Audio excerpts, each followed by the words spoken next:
Oke bre, balik lagi di channel gue Prediksi ya kan. Jadi kali ini gue mau cerita serem lagi ya. Oke langsung aja bre. Jadi cerita seram ini yaitu liburan di Villa Angker di Bogor bre. Malam itu hujan turun tanpa henti di kawasan puncak Bogor bre. Jalanan berkabut, lampu kendaraan samar-samar bre, tertutup gerimis ya kan.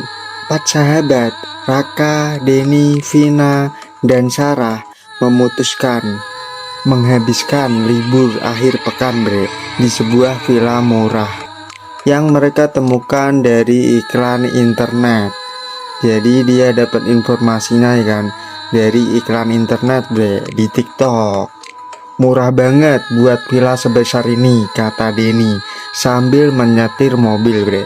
Justru itu yang bikin gue curiga, jawab Sarah pelan bre. Alamat villa itu berada agak masuk ke daerah perkebunan teh. Semakin jauh mereka masuk ke jalan semakin sempit dan gelap bre. Sinyal ponsel hilang total. Pohon pinus menjulang bre, tinggi di kanan kiri seperti menutupi langit bre. Saat mereka hampir putar balik, tiba-tiba terlihat gerbang besi tua bre dengan tulisan pudar Villa Cempaka. Jadi udah sampai ke villanya bre. Gerbang itu terbuka sendiri perlahan bre. Angin kali, gumam si Raka ya kan, walau wajahnya pucat bre. Dia berpikir positif kalau itu karena angin bre. Di halaman villa, rumput liar tumbuh tinggi bre. Bangunannya besar, tapi catnya kusam dan jendela-jendelanya ya kan tampak hitam seperti kosong, tak berpenghuni. Anehnya lampu teras menyala redup bre.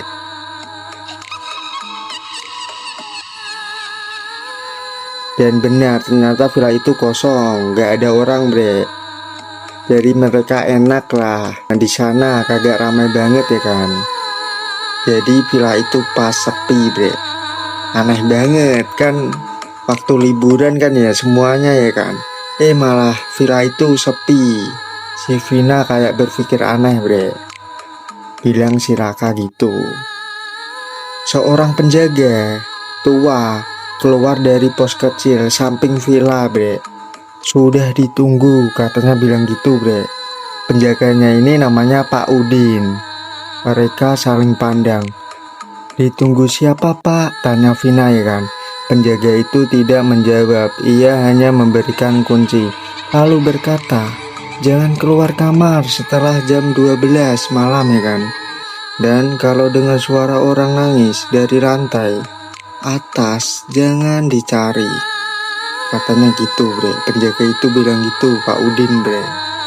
Belum sempat mereka bertanya lagi ya kan, bapak tua itu sudah berjalan pergi ke arah gelap kebun bre. Jadi tiba-tiba Pak Udin itu pergi ke arah kebun bre. Padahal kebun itu bre kagak ada lampu, gelap banget bre. Anehnya Pak Udin itu berani bre. Awalnya suasana terasa biasa saja. Mereka makan mie instan bre, bercanda, karaokean kecil sambil hujan mengguyur di luar kan. Terasa enak lah, nyaman lah. Namun semakin malam villa terasa aneh. Jam 11 malam listrik tiba-tiba mati bre. Elah kesel, Denny bilang gitu bre. Beberapa detik kemudian genset menyala sendiri bre. Lampu kembali hidup, tapi hanya di ruang tamu bre. Sementara lorong menuju kamar tetap gelap bre. Sarah mulai merasa tidak nyaman bre. Kalian nyium bau melati enggak? Semua langsung diam bre. Bau itu memang ada, sangat kuat. Padahal tidak ada bunga di sekitar villa. Tiba-tiba tok tok tok 3 kali suara bre. Suara ketukan terdengar dari lantai atas.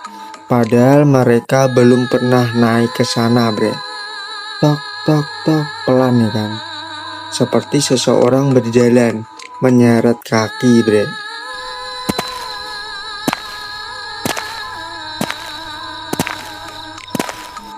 Paling tikus, kata Raka ya kan, mencoba tenang. Namun suara itu berubah menjadi langkah cepat. Duk, duk, duk. Seperti orang berlari, Bre.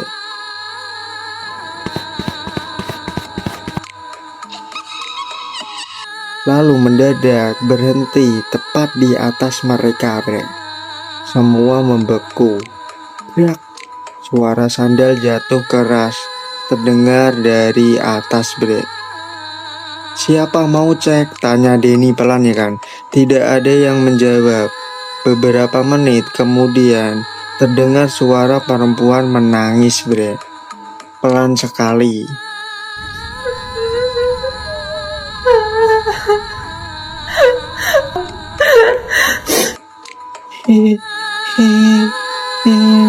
Tolong.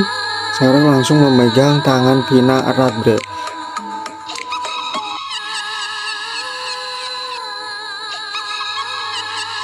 Itu suara cewek.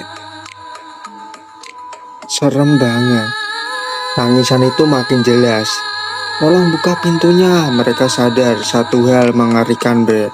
Suara itu bukan dari atas, melainkan dari balik pintu kamar, Bre, yang ada di ujung lorong gelap. Padahal sejak tadi kamar itu terkunci, Bre. Denny memberanikan diri mendekat. Siapa? Teriaknya begitu, ya kan, si Denny, ya kan. Tangisan berhenti sunyi, Bre. Lalu tok tok tok, belasan ketukan dari dalam kamar.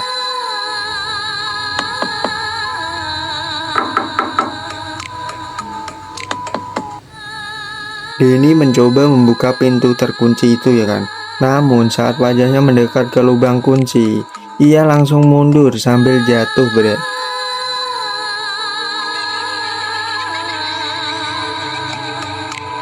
Mukanya pucat. Ada mata. Terus si Raka bilang, ya kan, apa? Ada yang ngeliatin dari dalam. Raka langsung menarik Denny menjauh, Bre. Tiba-tiba lampu ruangan tamu berkedip cepat, Bre. Cetek, cetek, cetek. Dan mereka melihat sosok perempuan berdiri di ujung lorong.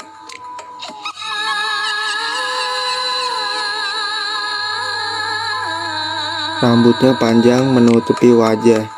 Gaun putihnya kotor penuh tanah, Bre. Kakinya tidak menyentuh lantai, Bre. Ih, serem banget, ya kan. Sarah menjerit keras. Lampu mati total gelap, Bre. Dalam kegelapan terdengar suara langkah mendekat. Srek, srek, srek. Vina menangis histeris, Bre.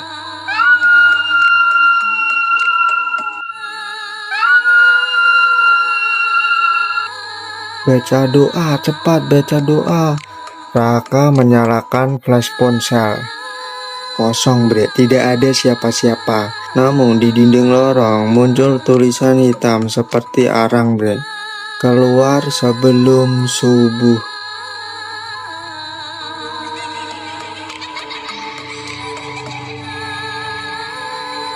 Ada tulisan gitu, Bre. Seperti arang hitam di ujung lorong, Bre. Mereka panik dan memutuskan kabur malam itu juga. Saat membuka pintu depan, hujan berhenti mendadak, Bre. Halaman villa berubah aneh. Kabut sangat tebal. Dan gerbang yang tadi terlihat sekarang hilang, Bre. Loh, gerbangnya mana? Bisik Sarah, ya kan, sambil gemetar, ya. Mereka mencoba berjalan keluar, melewati kebun teh, Bre. Tapi anehnya, selalu kembali ke villa. Jadi kayak diputar-putar gitu, Bre, jalannya. Serem banget. Sudah 3 kali mereka mencoba. Villa itu seperti tidak membiarkan mereka pergi, Bre. Jam menunjukkan pukul 1.47, Bre. Malam. Lalu terdengar suara gamelan Jawa. Samar, Bre, dari kejauhan. Ting tong, ting tong. Di tengah kabut muncul beberapa sosok berdiri berjajar, Bre. Mereka memakai pakaian hitam lusuh. Diam, wajah mereka pucat, ya kan. Salah satu dari mereka perlahan menunjuk ke arah lantai atas villa. Dan suara perempuan tadi terdengar lagi, bre. Kembalikan anak saya. Tangisan itu berubah menjadi jeritan yang mengerikan, bre. Tiba-tiba semua lampu villa menyala terang sendiri, bre. Jendela-jendela terbuka keras, brak brak brak. Dan di lantai atas terlihat sosok perempuan berdiri, bre, sambil menggendong sesuatu. Saat kilat menyambar, mereka sadar yang digendong itu bukan bayi, melainkan mayat kecil penuh lumpur, bre.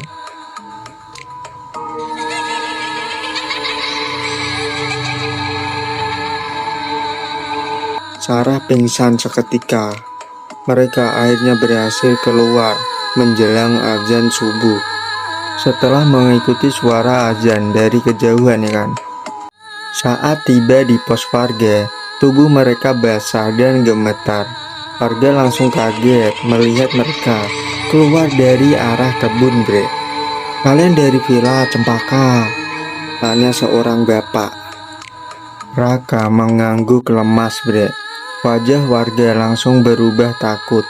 Seorang ibu berkata pelan, villa itu sudah kosong bertahun-tahun. Dulu ada keluarga liburan ke sana. Anak kecil mereka hilang. Katanya tenggelam di sumur belakang villa, bre. Mereka semua langsung kaget, bre. Mukanya pucat. Wow. Tapi ibunya stres, lalu gantung diri di lantai atas. Sejak itu sering terdengar suara perempuan nangis, bre, minta anaknya dikembalikan. Denny langsung teringat, bre, sosok perempuan menggendong mayat kecil tadi malam.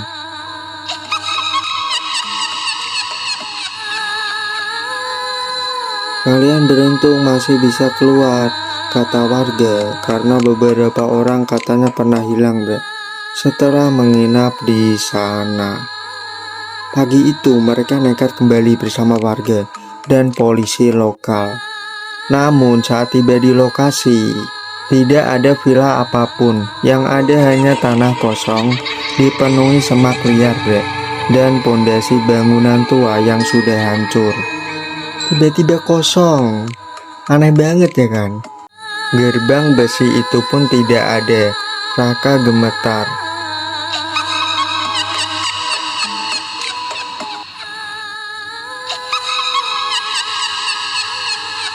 Ini gak mungkin, seorang warga tua hanya berkata pelan. Villa itu kadang muncul kalau hujan deras.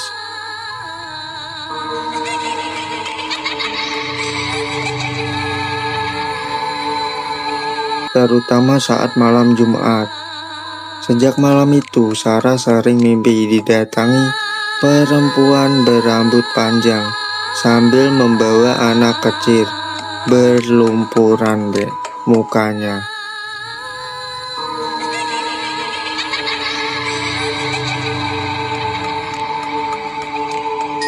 Dan setiap bangun tidur, kamarnya selalu dipenuhi bau melati basah.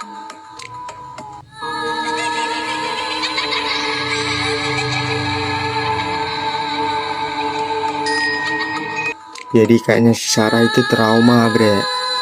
Jadi kayak kenyataan gitu, bre. Serem banget, ya kan. Villa angker yang ada di Bogor.